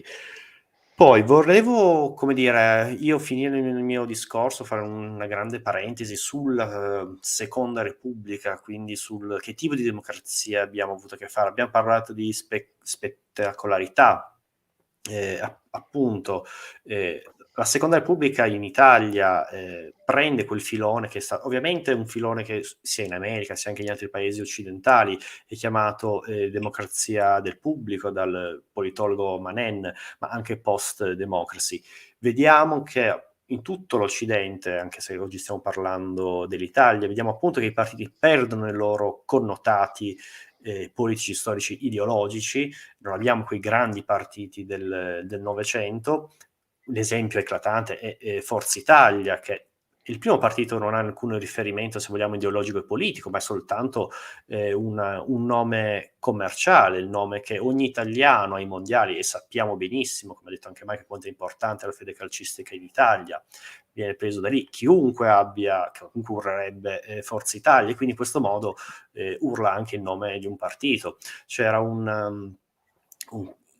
gag del Fiorentino che ha fatto La vita è bella, Benigni, ecco, Benigni, sì, Benigni nel 94 Benigni, mi pare, che fa questa battuta e adesso si urla Forza Italia come se 20 anni fa, 10 anni fa l'Italia nell'82 che ha vinto il mondiale uno urlasse Democrazia Cristiana. È una battuta, però fa riflettere, quindi questa è anche la grande genialità, il grande nome catch. Infatti, tornando a noi, che i partiti in una democrazia del pubblico diventano sempre più quelli che in inglese si chiamano catch-all, cioè partiti piglia tutto, sono partiti che non hanno determinati connotati ideologici, politici, che si fanno un bacino elettorale sempre più fluido, le divisioni sociali vengono sempre meno, se vogliamo usare termini comunisti, vediamo che con la globalizzazione anche la classe media si è proletarizzata, quindi abbiamo uno schiacciamento. Oggi, nella società di oggi, abbiamo ricchi, sono pochi ma sono tanto ricchi, pensiamo al signor Amazon, il signor Zuckerberg, Tesla, sono estremamente ricchi ma sono veramente pochi, e invece la classe media che risente i colpi della crisi e si è creata la fascia di poveri. Quindi abbiamo questa società fluida, questa società che non si fa di più a connotati politici e sociali, e i partiti sono più mezzi che cercano di accumulare consenso intorno a sé. Ovviamente è iniziato con Berlusconi e Forza Italia, ma non è stato lui il solo. Pensiamo alla sinistra, durante tutto il periodo della Seconda Repubblica abbiamo la Margherita, l'Ulivo, tutta questa grande costellazione. Soltanto poi con la formazione del Partito Democratico si rifà a una sorta di pensiero politico, che più che altro è un riflesso, diciamo, del Partito Democratico, almeno l'intenzione del Partito Democratico americano, che qua in Italia non ha avuto nessuna tradizione. Cioè, sfido voi a trovare qualcuno in Italia che si rifaccia al pensiero democratico di Mazzini, cioè veramente una roba che si studia all'estero e non in Italia. E quindi per dire che anche la sinistra è stata complice in tutta questa sistema, perché proprio è la democrazia che va in questo determinato punto, della democrazia del pubblico. In più, quella che è stata anche definita come democrazia, come post-democracy, cioè veramente si vede come ormai i partiti politici sono in crisi, i governi sono in crisi, perché ormai il mondo è diventato globale, le sfide sono globali. E quindi qui arriviamo anche alla fine di Berlusconi, che è un po' anche l'emblema di questa fine della Seconda Repubblica, fa vedere ormai di fatto le grandi sfide globali all'interno della Seconda Repubblica, che se vogliamo abbiamo dei grandi avvenimenti che hanno avvicinato l'Italia nel mondo globale. Fino agli anni '80 l'Italia della Prima Repubblica ha cercato di mantenere una sua sorta di, chiamiamolo così, indipendenza, ma pensiamo al Trattato di Maastricht del 92-93, fatto da Amato, governo tecnico non a caso, che l'Italia si impegna di fatto a entrare nell'Unione Europea. Poi abbiamo il 2002 con l'entrata dell'euro, della moneta unica, è un passo verso una globalizzazione. Poi arriviamo nel 2009 con il Trattato di Lisbona, nel quale si daranno maggiori poteri al Parlamento europeo.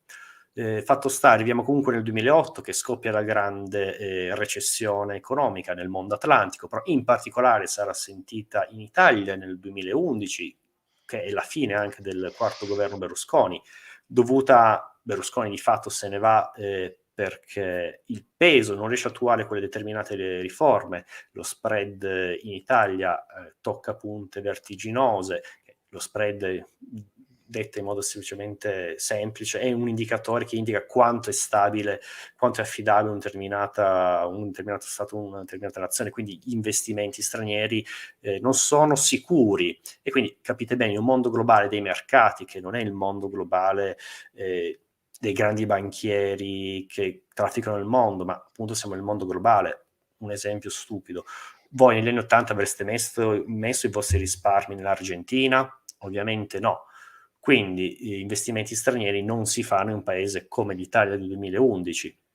Fatto sta, Berlusconi è costretto a dimettersi, il governo cede sia per appunto questi problemi politici ed economici, ovviamente travolto anche dagli scandali giudiziari personali, ma ovviamente non è caduto per questo, sono altri.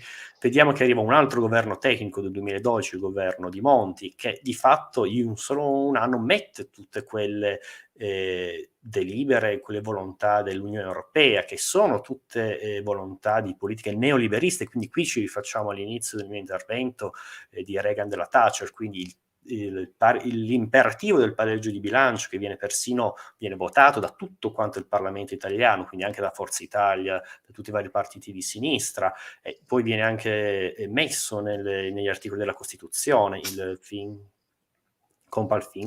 Compact, non mi ricordo il nome, dopo lo vado a cercare.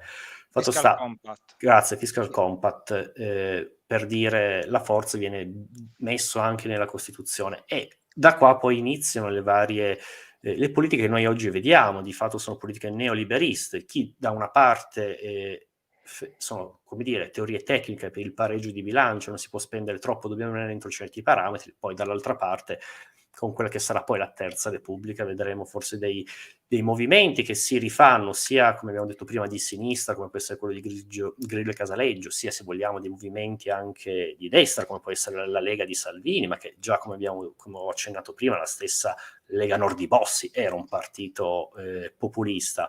Comunque si fanno portatori dei sentimenti del popolo che sente, che ha subito le botte della recessione. Anche qui è una cosa estremamente curiosa. Oggi chi è che di fatto almeno porta a parole la difesa dei lavoratori sono un partito come la Lega oppure come Fratelli d'Italia, che sono partiti di destra. La sinistra italiana non riesce a dare delle ricette almeno reali. Quindi questo, se vogliamo, è un po' il nostro quadro. Da una parte abbiamo quelli a favore dei tecnici del pareggio di bilancio, dall'altra parte abbiamo chi almeno cerca in qualsiasi modo, fregandosene degli imperativi neoliberisti, ma di fatto quando poi si va sempre al governo siamo in un mondo globale, questa è la nostra realtà. O si finisce come nel 2011, che è un chiaro esempio.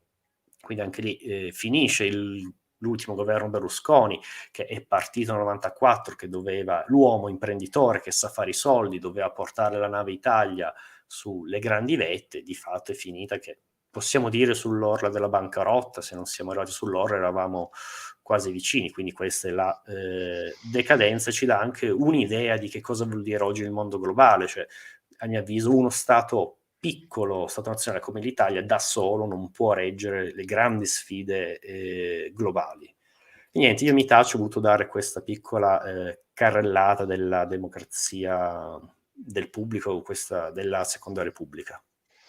Vedi, questa tua riflessione, ci pone l'accento, sulla la grande contraddizione che vi è poi nei presupposti e nei risultati, di Berlusconi. Un po' quello che diceva prima Mike, diceva una parabola discendente in cui sostanzialmente c'è un, graduale, scivolamento verso l'abisso. Io non sono così pessimista come Mike, nel senso, Berlusconi l'ho visto, sempre con la capacità di scendere e risalire, più che una parabola è uno zig-zag. Però quello che secondo me è importante, sottolineare è proprio la, contraddizione che emerge, che egli, si definisca liberista, che in qualche modo, è l'esempio plastico, nella sua autorappresentazione di l'uomo che si è fatto da sé, l'uomo che rappresenta, l'impresa pura e semplice, però che puntualmente ha bisogno dello Stato come sovvenzioni, perché pensiamo alle varie leggi che sono state fatte, pensiamo alla legge Gasparri sull'introduzione del digitale terrestre per, supportare Mediaset, o altre tipologie di interventi pubblici, pensiamo ad Alitalia, nel 2008 e a seguire, nel senso che, nel 2008 Alitalia, era sul punto di essere venduta ad Air France. Berlusconi ha fatto la campagna elettorale del 2008 su vari temi, tra cui quello del salvataggio dell'italianità di I Alitalia, perché capitani se no, coraggiosi, te li esatto, ricordi? vendere o svendere Alitalia ai francesi sarebbe stata una cosa folle, una cosa folle. In realtà, Alitalia era piena di debiti nel 2008, come è stata una piena di debiti successivamente. Nel frattempo, quindi, lo Stato italiano si è accollato i debiti di Alitalia. Dal 2008 ad oggi credo che siano fallite forse 3 Alitalie, credo, così, giusto, così a 3, me. sì. 3, esatto, siamo alla quarta Alitalia, e il contribuente italiano sta pagando ancora quella del 2008, poi quella del 2013, quella del 2018, eccetera. Quindi capite bene come, l'elemento, che, poi alla fine della fiera facciamo il bilancio è sì un uomo di grande successo, sì un uomo che ha convinto le persone, sì un uomo che, ha dato una serie di impulsi verso un rinnovamento politico, comunicativo, industriale, eccetera, eccetera, ma è anche un uomo dalle 1000 contraddizioni, che ha avuto una serie di insuccessi, di fallimenti che sono andati a bilancio dello Stato e che puntualmente il contribuente italiano ha pagato, ma visto che l'italiano è di memoria corta non se lo ricorda. E questo è poi la fotografia secondo me più autentica di questo elemento, perché appunto poi capiamo bene come, nel 94 il primo governo Berlusconi cade perché, perché, Bossi gli leva la fiducia sulle pensioni, perché questo è il motivo per il quale il primo governo Berlusconi cade, e le versioni della caduta del primo governo Berlusconi poi negli anni cambiano. Allora, finché c'è Bossi che è una carogna, allora la colpa è di Bossi. Poi quando Bossi viene recuperato è la colpa dei giudici, perché hanno mandato l'avviso di garanzia alla G7 di Napoli. E la stessa cosa è per quanto riguarda, giustamente come dicevi tu, il problema del... Si è bloccato Giovanni, incredibile. Ah, mi sentite? Sì, ora ti Adesso sentiamo. sì, adesso sì. Dicevo, quindi, nel 94 cade perché Bossi gli toglie la fiducia, però poi le versioni cambiano. Nel 2011 idem con patate, nel senso che il governo cade perché c'è una congiuntura che il sistema paese non va bene, ma non è perché ci sta la macumba dei poteri forti dell'Europa che vogliono male all'Italia e vogliono male a Berlusconi. Quindi poi alla fine si capisce, e lui stesso lo capisce, che forse è meglio un governo tecnico che sappia fare il lavoro sporco, perché il lavoro sporco andava fatto e qualcuno doveva farlo, e chiamano Monti, votano tutti la Questo, se Fornero. posso, non è un grande classico dell'Italia, non è un grande classico di Sì, Berlusconi. Cioè, sì, no, il lavoro però dico sporco lo che fa, lavoro sporco? il lavoro sporco lo fa il governo tecnico in Italia, Sì, nessuno vuole metterci la faccia. appunto, il lavoro sporco lo fa il governo tecnico, la Fornero, che a me non sta simpatica, ma ha dovuto fare quello che ha dovuto fare per esigenze del momento. Tutti hanno votato la Fornero, perché all'epoca tutti hanno Tutti, votato tutti, la Fornero, salvo che so' passati 11 anni e tutti quelli che hanno votato la Fornero 11 anni fa hanno detto peste e corna della Fornero, come se la Fornero fosse Belzebù. Per carità, può essere anche Belzebù, io non nego, conosco tante persone che hanno dovuto ritardare la pensione di tot anni, perché mia madre compresa, mia madre ha lavorato fino a 67 anni per colpa della Fornero, quindi lo so bene a casa mia cosa ha comportato la Fornero, che mia madre ha lavorato fino a 67 anni. Però chi ha votato all'epoca la Fornero poi forse dovrebbe avere il coraggio e l'onestà intellettuale di non andare a dire eh no, però la Fornero quella cosa obbrobriosa, dobbiamo andare, è colpa dei comunisti, è colpa della Merkel, è colpa di sempre qualcuna degli avvisi di garanzia dei magistrati, eccetera, eccetera. Quindi capite bene che alla fine la credibilità politica, che ripeto, per l'italiano medio di memoria corta non ha nessun valore, però poi alla fine della fiera, in un bilancio complessivo, dobbiamo dire che la qualità politica non era così tanto eccelsa come c'è stata venduta. Questo è l'elemento basico, nel senso che poi alla fine è facile fare i liberisti, se poi ci rimette sempre Pantalone a rimettere i soldi delle manchevolezze che vengono commesse, e questo vale per mi Alitalia, viene, vale per scusa, Alitalia, vale scusa, per il ponte sullo Stretto di Messina, e vale per tutte le cose che sono state diciamo portate avanti senza nessun tipo di copertura finanziaria.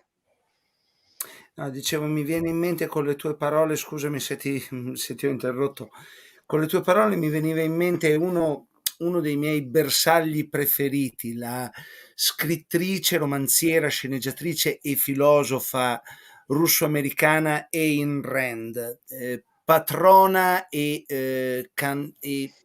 diciamo voce, vate, profetessa del liberismo, delle privatizzazioni, del governo visto come male assoluto, della miniarchia, della deregulation più spietata e folle, che chiude la sua vita ospite di una casa di riposo statale, cioè mi è venuto in mente, cioè, mi hai fatto venire in mente questo, cioè che praticamente liberismo, libera imprenditoria, lacci e lacciuoli devono essere tolti per lasciare all'imprenditore la capacità di fare impresa. E Meno tasse, poi quindi taglio della spesa pubblica del welfare, cioè ognuno sia padrone di se stesso, se ti succede sì, qualcosa, se non hai successo, cavoli tuoi, cioè se non hai esatto. È soldi. curioso che poi i liberisti a parole, giusto in caso di... Ne conosco una persona che conosco, anche lui berlusconiano di ferro, liberista, tasse viste come il male assoluto, eccetera, eccetera. E quando c'ha avuto bisogno della sanità, ehm, si lamentava che non è più come una volta gli eccessivi tempi di attesa delle liste d'attesa, e io lì a guardarlo così. Ma questa è una storia italiana, voglio dire, purtroppo Lo so, conosciuta. cioè, allora, ripeto, come ho cercato di dire prima, Berlusconi non era né il male né la rappresentazione dell'italiano medio. Berlusconi era tutto sommato un sintomo di quello che è l'Italia, e non credo che ci sia altro da aggiungere. Io purtroppo, scusatemi, ma vi devo salutare, abbiate pazienza. Io vi ringrazio tantissimo per avermi ospitato. Gianluca, scusami, ma purtroppo la mia connessione questa sera ha decisamente dato di matto, quindi ho, ho potuto partecipare veramente a strappi. E vorrei citare Deidara che ci scrive: non ti servono i programmi se il consenso ce l'hai. Esattamente. E credo che la politica degli ultimi 30, ma forse anche 40 anni, si concentra tutta in questa frase qui. E non credo che ci sia altro da aggiungere. E Quindi io permettimi di aggiungere, e se il consenso ce l'hai perché hai i telespettatori e hai i consumatori, quindi in qualche modo si va a integrare che e vinci diventano che diventano i lettori anche. e vinci scudetti e coppe dei campioni, cioè, vabbè, lasciamo. Che poi ci sarebbe anche da dire qualche cosina sul sistema Berlusconi nel calcio che ha portato, cioè ripeto, oltre ai soldi c'era anche un certo modo di trattare con le dirigenze federali e con la classe arbitrale, tipo Gullit che dice all'arbitro Werther Cornieti di Forlì che lo espelle e gli dice: lei è troppo bravo come arbitro, ma credo che questa sia l'ultima partita che arbitrerà. E così fu, difatti. Vabbè, lasciamo stare. Comunque, davvero, io vi ringrazio tantissimo come dire, avermi ospitato. Un grazie a Gianluca, un grazie a Giovanni. Chiedo scusa al pubblico per i problemi di connessione e niente, vi ringrazio di cuore e ci vediamo alla prossima. A Grazie a te, presto. Mike, davvero. Ciao. Ciao. Bene, io avrei terminato. Se vuoi dire ancora Sì, qualcosa? no, per me possiamo anche chiudere qui, tanto diciamo le cose più importanti le abbiamo dette, abbiamo diciamo affrontato questo il grande periodo berlusconiano di questi circa 40 anni o giù di lì, con le varie sfaccettature, quelle appunto legate all'uomo imprenditore, all'uomo sportivo, all'uomo comunicatore, all'uomo politico, all'uomo che in qualche modo sa sempre risorgere nonostante le 1000 occasioni in cui viene spinto verso l'abisso, ma in qualche modo riesce a salvarsi dagli oppositori politici, dai giudici, E da questo, se posso, nel bene e nel male, sono le grandi doti di questo uomo sì, carismatico, comunque sì, fuori sì, dal sì, s comune, cioè, no, il fatto che sia sopravvissuto a non so quante ex mogli, ex fidanzate, e quindi anche ex suocere, e quindi, procedimenti giudiziari, procedimenti, fiscali, procedimenti di varia natura, ci offrono la capacità di un uomo che sicuramente non si abbatteva, nel senso che aveva sempre una marcia in più per rilanciare, nel senso che: "Ce lascio raddoppia?" "No, raddoppio." In qualche modo, diciamo, tanto di cappello nella capacità di mettersi in gioco, perché io non mi ricordo se lo diceva Montanelli o Biagi una ventina d'anni fa, no, anche di più di 20 anni fa, visto che Montanelli è morto nel 2001, diceva: "Ma un uomo come Berlusconi, che è ricco sfondato, che può avere tutto quello che vuole, ma perché non si compra una bella isola nel Pacifico e va nel Pacifico in mezzo al lusso, in mezzo al lusso, invece di stare in questa arena piena di oppositori politici, di gente che gli augura la morte, di gente che veramente non manca giorno in cui in qualche modo lo attacca tutto il giorno, tutti i giorni. Evidentemente gli piace e il gusto del piacere, del potere, dell'essere al centro dell'attenzione, perché poi Berlusconi diciamo, faceva parlare di sé male e bene, ma purché se ne parlasse. Quindi questo era sicuramente un elemento che lo fortificava, il fatto di stare sempre al centro di ogni attenzione, di ogni di anche contestazione. In qualche modo lo fortificava, immagino. un uomo di spettacolo Sì, sì, effettivamente. sì, in tutto e per tutto.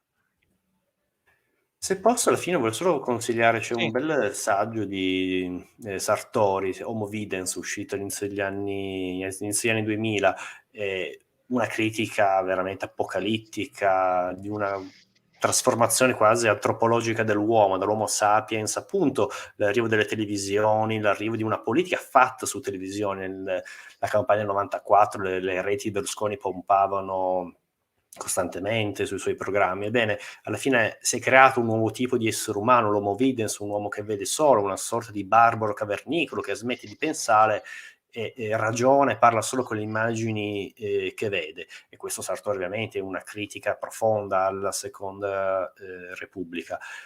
Però a mio avviso quanto sia di fatto ancora oggi reale tutto questo, con l'arrivo dei social media e tutto, quanto magari forse oggi siamo nel periodo dell'Homo Videns 2.0, una cosa molto interessante. Cioè.